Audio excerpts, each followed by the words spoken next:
రాష్ట్ర ప్రభుత్వం శ్రీ నారా చంద్రబాబు నాయుడు గారు ఈ సామాజిక వర్గానికి 5% ఓబీసీ కోట కింద విద్య ఉద్యోగపరంగా కల్పించడం జరిగింది. తర్వాత వచ్చిన ప్రభుత్వం దాన్ని రద్దు చేసింది. కాబట్టి ఈసారి మన ఈ జరగబోయే అసెంబ్లీ సమావేశాల్లో మన తరఫున మన కదిరి శాసనసభ్యులు ఈ అభియోగాన్ని ప్రతిపాదించవలసిందిగా కోరుతున్నాం. దీనికి అందరూ ఆమోదం తెలపాల్సిందిగా కోరుతున్నాం. ఇప్పుడు సభను ఉద్దేశించి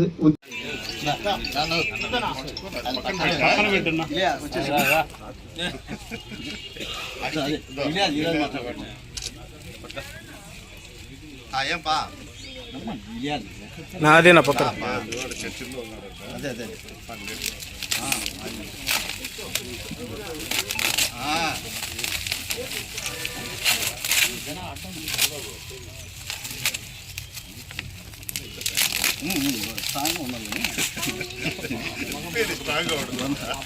పవిత్రంగా బలంగా ఉండాలని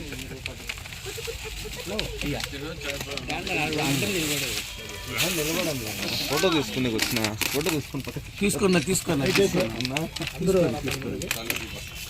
కొంచెం వెనక్కి రాలేదు నా ఒకటన్నా నీట్గా తీద్దామని జనవరిలో పెట్టుకోండి.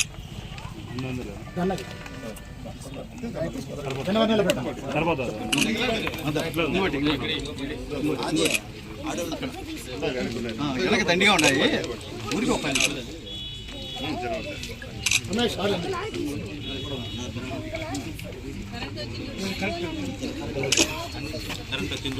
అది కరెంట్ వచ్చింది బైక్ తీసుకో.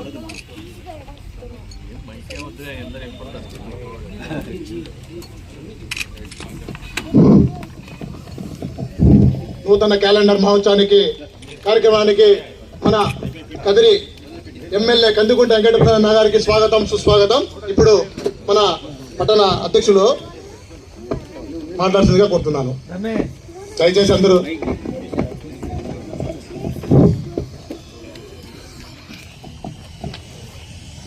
ఈ కార్యక్రమాన్ని గురించి ఈ యొక్క కార్యక్రమం ఉద్దేశం గురించి జనసేన నాయకులు గ్లూమూన్ శివశంకర్ గారు 1 నిమిషం మాట్లాడాల్సిందిగా కోరుతున్నారు.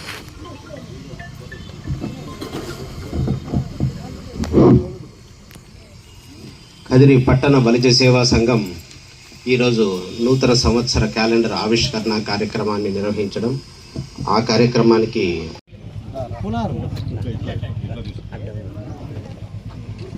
సరిగ్గా అన్నకి శ్రీ కృష్ణదేవరాయ మహారాజ్ కి శ్రీ కృష్ణదేవరాయ మహారాజ్ కి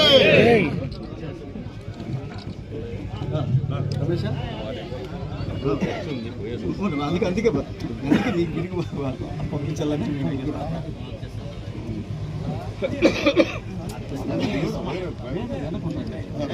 సభ్యులకి అదే రకంగా పాత్రికేయ మిత్రులకు అందరికీ కూడా పేరు పేరు నమస్కారాలు.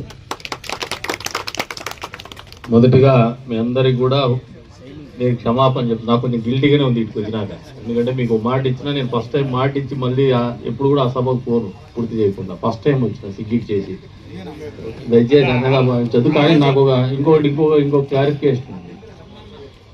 ఇక్కడ మీరు కదిరి పట్టణం బలిజ సేవా సంఘం ఆధ్వర్యంలో ప్రస్తుతము కళ్యాణ మండపం నిర్మాణం జరుగుతున్నది. ఇప్పటికి 18 లక్షల రూపాయలు వ్యయం జరిగిందని పెట్టారు.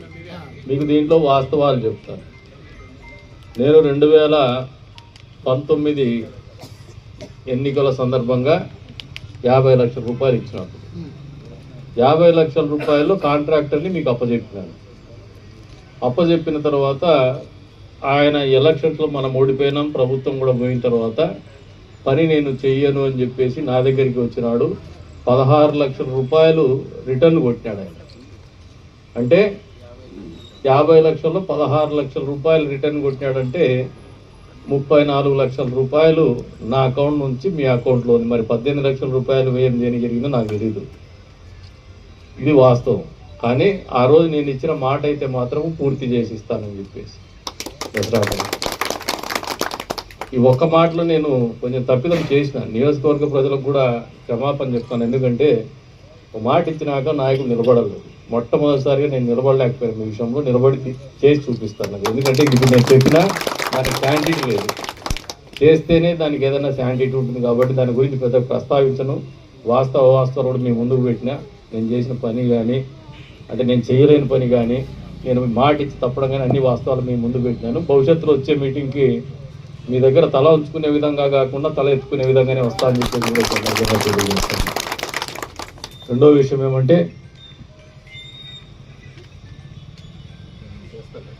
ఏమంటే మొదటి నుంచి కూడా నన్ను అద్భుతంగా మీలో ఒకటిగా ఆదరిస్తున్నటువంటి బలిజ సోదరు, ఏదైనా ఒక ఎలక్షన్లో 5% అటు ఇటుకు జరిగిందేమో కానీ ఎప్పుడు కూడా మెజారిటీ మాతోనే ఉన్నారు, పార్టీతోనే ఉన్నారు, ఎప్పుడు కూడా విభేదించలేదు. దానికి ఎప్పుడు తెలుగుదేశం పార్టీ తరఫున, నా తరఫున వ్యక్తిగతంగా రుణపడే ఉన్నామని చెప్పేసి కూడా ఈ సందర్భంగా తెలియజేస్తాను. రాజకీయంగా అవకాశాలు అనేది ఖచ్చితంగా మా వంతు ఎప్పుడు వచ్చినా చివరి నిమిషంలో అడిగినాడు ఆయన సీజీ ప్రాజెక్ట్.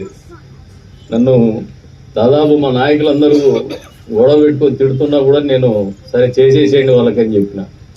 అంటే మీకు అవకాశం వచ్చినప్పుడు మా వంతుగా మేము ఎప్పుడు కూడా ప్రోత్సహిస్తూనే ఉన్నాం, ముందు ఉండాలని చెప్పేసి. ఎందుకంటే నేను ఈ ఊరి సామాజిక పరిస్థితులు గమనిస్తూ వస్తాను. ఇక్కడ అందరికంటే అనుభవం ఉంది.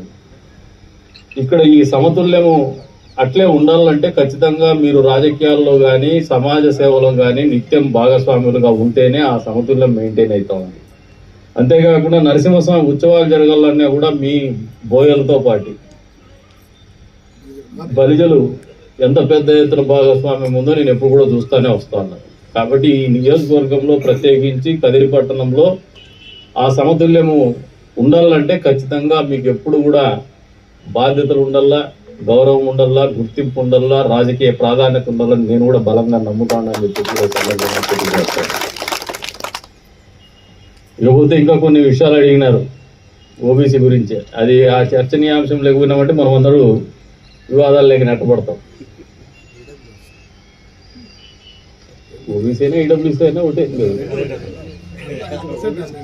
ఈడబ్ల్యూఎస్ అనే దాని మీద ఒక పెద్ద చర్చ జరుగుతూ ఉంది. ఎందుకంటే ఎకనామికల్లీ వీకర్ సెక్షన్స్ అని చెప్పేసి అగ్రవర్ణాల వాళ్ళకి అందుబాటులోకి ఆ పర్సెంటేజ్ తీసుకొస్తున్నారనేది వెనుకబడిన వర్గాల వాళ్ళ అభియోగం. ఆ ఈడబ్ల్యూఎస్ లో కూడా వెనుకబడిన వర్గాల వాళ్ళు ఆర్థికంగా బలహీనులు ఉన్నారు కాబట్టి జనాభా దామాష రేట్లోనే వాళ్ళకు కూడా ఫలాలు అందించాలని చెప్పేసి ఇది కూడా వెనుకబడిన వర్గాల వాళ్ళ నుంచి కూడా ఒక డిమాండ్ ఉంది సమాజంలో, బీసీ అసోసియేషన్. అది కూడా ఒప్పుకోదగినటువంటి అంశమే. 100 మంది ఒక జనాభా ఉన్నప్పుడు ఒక కులానికి ఒక 2% ఉంటే, ఇంకో కులం ఒక 5% ఉంటే, ఇంకా బీసీలో ఒక 50% ఉంటే, బలిజలో ఒక 25% ఉంటే, ఆర్థికంగా బలహీనపడినటువంటి ఎకనామికల్లీ వీకర్ సెక్షన్లో కూడా అంతే దామాషా పద్ధతిన ఈడబ్ల్యూఎస్లో పరిగణలోకి తీసుకోవాలని బీసీ సంఘాలు నిరంతరం కూడా పోరాటాలు చేస్తూనే వస్తున్నాయి. ఇది ఒక డిబేటబుల్ ఇష్యూ, వాస్తవం కూడా ఇది. ఎందుకంటే మంచిది కూడా అది ఆ రంగా ఆలోచన చేస్తుంది. ఎందుకంటే జనాభా దామాష లెక్కలు ఇస్తేనే ఎవరికైనా ఫలాలు కూడా అందుతాయని చెప్పేసి నేను కూడా బలంగా నమ్ముతున్నా. ఆ స్థాయిలో మీకు రావాల్సిన దామాష కూడా మీరు ఆలోచన చేయడము, కోరడంలో కూడా తప్పు కాదని చెప్పేసి కూడా నేను ఈ సందర్భంగా తెలియజేస్తాను. ఎందుకంటే 20% దగ్గర ఉన్నారు, కులాలకు కూడా వస్తే 20% దాకా ఉన్నారు. మరి ఈ రోజున మీకు అందరికి కూడా ఒకటే చెప్తాను, మీరు ఎప్పుడు ఇట్లే ఇంకా బాగా పెద్ద ఎత్తున కలెక్టివ్గా ఉండండి. మీరు ఎప్పుడు కలెక్టివ్ ఉండరు.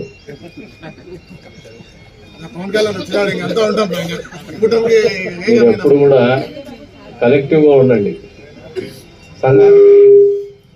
సంఘానికి 2 అధ్యక్షులు 3 అధ్యక్షులు వద్దు, ఒకరే అధ్యక్షులు పెట్టుకోండి. నా సలహా ఇది, నేను మంచి కూడా చెప్తాను.